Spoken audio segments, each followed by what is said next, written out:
We want to fight together, united. That is our desire. दोस्तों, इन दिनों कई विपक्षी दलों द्वारा मंडल 2 का आइडिया उछाला जा रहा है। विपक्ष सोचता है कि 2024 के चुनाव में मंडल 2 ही भाजपा के हिंदुत्व और नेशनल फर्स्ट की हवा निकाल सकता है। इसलिए विपक्ष का बड़ा हिस्सा जितनी जिसकी संख्या भारी उतनी उसकी हिस्सेदारी वाले नारे को दोहराने में लगा है।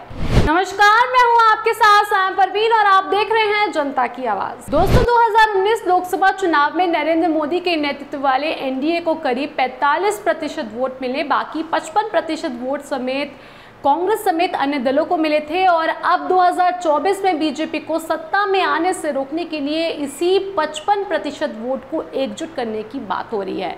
जी हां दोस्तों, इस मिशन को अंजाम तक पहुंचाने के लिए पूर्व राज्यपाल सत्यपाल मलिक ने 1:1 फॉर्मूला दिया है। वहीं सीएम नीतीश कुमार और ममता बनर्जी ने भी विपक्ष दलों को एकजुट करने की बात कही है। दोस्तों, जब किसी मजबूत पार्टी के उम्मीदवार के खिलाफ बाकी सभी विपक्षी दल मिलकर अपना सिर्फ एक उम्मीदवार उतारते हैं तो इसे 1:1 का फॉर्मूला कहा जाता है। दोस्तों, 2024 में बीजेपी के एक उम्मीदवार के सामने अगर विपक्ष के एक ही उम्मीदवार उतारा तो भाजपा की हार तय है।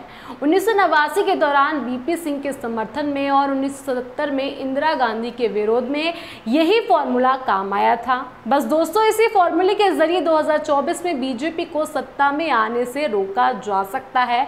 दोस्तों, इसे ऐसे समझिए कि 2024 के लोकसभा चुनाव में दिल्ली की 7 लोकसभा सीटों पर बीजेपी के खिलाफ आम आदमी पार्टी, कांग्रेस, बसपा समेत बड़े विपक्षी दल मिलकर मैदान में अपने 7 उम्मीदवारों को उतारे और ऐसा करने से भाजपा के विरोध में पड़ने वाले वोटों को बंटने से रोका जा सकेगा। दोस्तों, मान लीजिए कि 2024 में सभी विपक्षी दल इस फॉर्मूले से चुनावी मैदान में उतरते हैं तो बिहार में राजद और जेडीयू चाहेंगे कि उनके हिस्से में ज़्यादा सीटें आएँ और इसी तरह यूपी में सपा, बसपा और रालोद ज़्यादा से ज़्यादा सीट चाहेगी।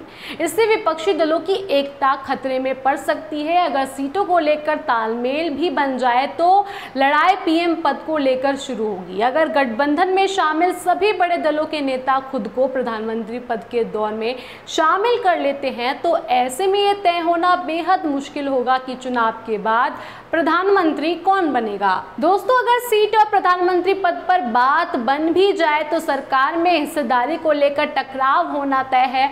हर क्षेत्रीय दल मंत्रिमंडल से ज़्यादा हिस्सेदारी चाहेगा, जबकि मंत्री पदों की संख्या निश्चित होती है। ऐसे में किसी दल की सरकार में हिस्सेदारी उम्मीदों के मुताबिक नहीं होगी तो गठबंधन से अलग होने की धमकी दे सकता है। इस तरह के गठबंधन में क्षेत्रीय और राष्ट्रीय दल दोनों शामिल होते हैं और ऐसे में इन दलों के मुद्दे भी अलग होते हैं। ये विचारधारा और काम दोनों के स्तर पर हो सकते हैं। जैसे कांग्रेस वीर सावरकर का विरोध करती है जबकि शिवसेना और एनसीपी नेताओं की नज़र में वो सम्मानित है।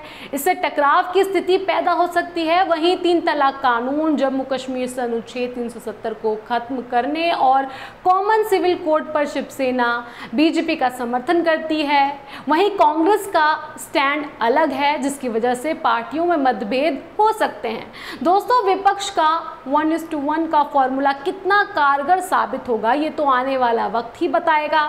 दोस्तों, आपका इस मामले को लेकर क्या कहना है आप हमें कमेंट बॉक्स में कमेंट कर जरूर बताएं और बाकी खबरों के लिए देखते रहिए जनता की आवाज। जनता की आवाज यूट्यूब चैनल को सब्सक्राइब करें, साथ ही बेल आइकन जरूर दबाएं।